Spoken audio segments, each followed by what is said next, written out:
Okay, step on it.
Okay.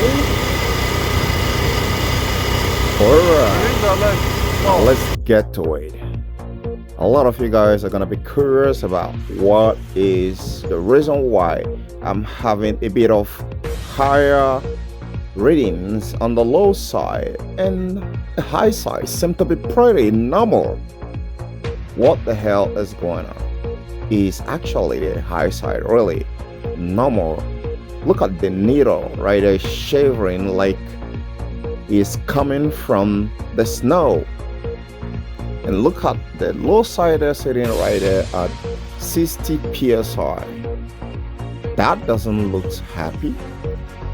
I don't think the compressor really signed up for this. The compressor is gonna be like, I didn't sign up for this. But however, if you are currently having this very problem, that means the more you step on the gas pedal and you watch that very gauge drop, the AC gets cold better. That's what you're going to be experiencing on a higher RPMs. So now, what should you do? That is the $1 million question. Go ahead and replace the compressor. Don't forget to smash the subscribe button, like this video. See you later.